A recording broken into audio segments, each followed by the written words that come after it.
যারা অপেক্ষা করে তারাই জানে সময়ের কত মূল্য। যার এক কলম লেখার অভাবে পরীক্ষায় পাশ হয়নি সেই জানে সময়ের কত মূল্য।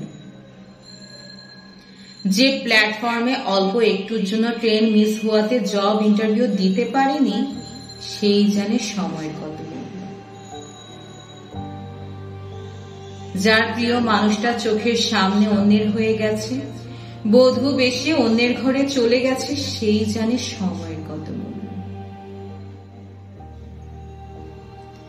অপেক্ষা করার একটা সময় আছে, ধৈর্য ধরারও একটা সময় আছে। আসলে এই পৃথিবীতে কোনো কিছুই অপেক্ষা ছাড়া হয় না। সময়ের অপেক্ষা কাজে দেয়, আর অসময়ের অপেক্ষা মানুষকে ধীরে ধীরে নিস্তেজ করে দেয়।